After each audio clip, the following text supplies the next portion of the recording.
Students, Amit study centre 99 में आपका बहुत बहुत स्वागत है।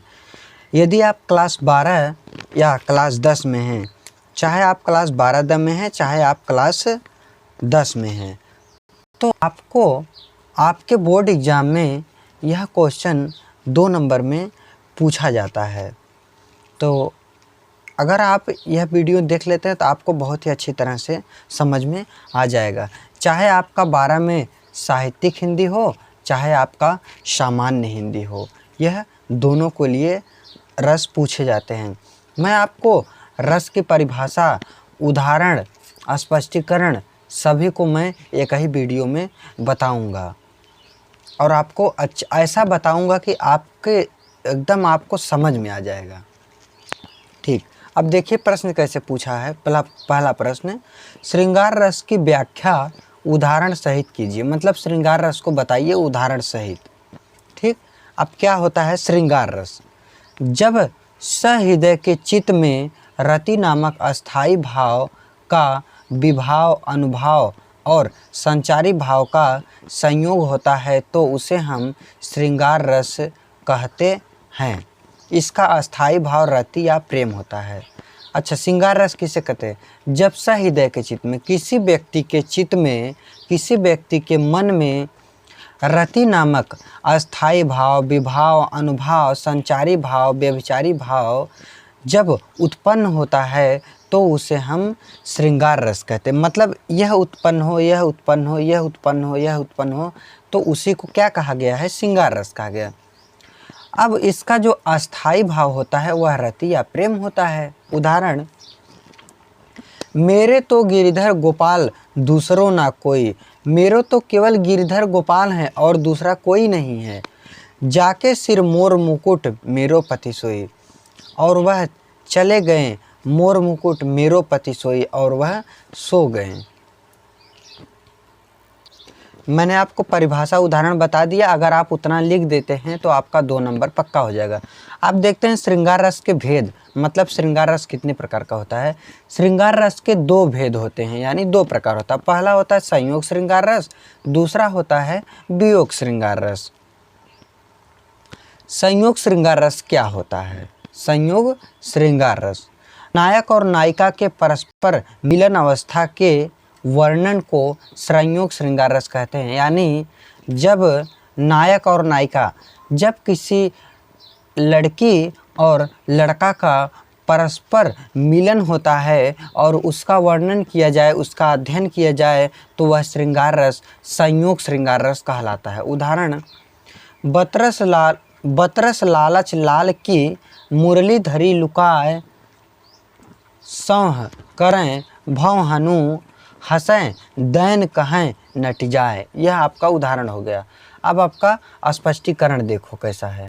स्पष्टीकरण में कह रहा है कि उपयुक्त उदाहरण में श्री कृष्ण और राधिका जी के प्रेम का चित्रण है। स्पष्टीकरण में इसमें क्या कहा गया है कि श्री कृष्ण और राधिका का चित्रण है। इसमें थोड़ा से बताया गया है। अब इसका देख लीजिए, इसके आगे इसमें और क्या क्या लिखना होता है। अब देख लीजिए इसका अस्थाई भाव क्या है। अस्थाई भाव है रति या प्रेम, विभाव। दूसरा नंबर पर विभाव के अंतर्गत का आता है आलंबन, जो कि आलंबन क्या है? श्री कृष्ण। इसके अंतर्गत ख आता है उद्दीपन। उद्दीपन क्या है? एकांत स्थान। ग आता है आश्रय। आश्रय क्या है? राधा। और घ आता है विषय। विषय क्या है? श्री कृष्ण। और तीसरा आता है अनुभाव, बातों का आनंद लेना या मुरली चुराना। अब अगर आप स्पष्टीकरण लिख देते हैं तब भी ठीक है, और नहीं लिखेंगे तब भी आपको 2 नंबर दे दिया जाएगा। और उसी के अंतर्गत चौथा आता है संचारी भाव या व्यभिचारी भाव, जो कि हर्ष, उत्सुकता आदि है। हर्ष, उत्सुकता आदि। अब जान लेते हैं वियोग से। देखिए स्पष्टीकरण क्लास 12 के लिए है और 10 के लिए नहीं है। 10 में केवल उदाहरण देना पड़ता है। वियोग श्रृंगार रस, नायक और नायिका के परस्पर विरह अवस्था के वर्णन को वियोग श्रृंगार रस कहते हैं। देखिए एक चीज़ आप लोग 10 वाले ध्यान दीजिए।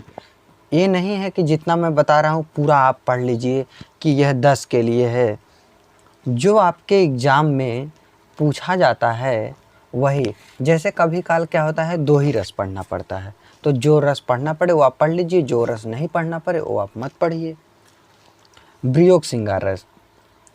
नायक और नायिका के परस्पर विरह अवस्था के वर्णन को वियोग श्रृंगार रस कहते हैं।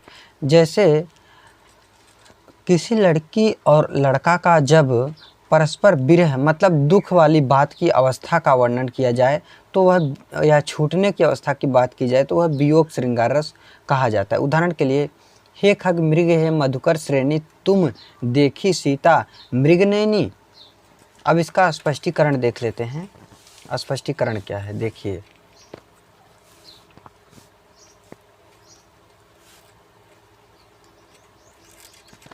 स्पष्टीकरण है, प्रस्तुत उदाहरण में श्री राम का विरह वर्णित है। अस्थाई भाव रति या प्रेम। विभाव क्या है?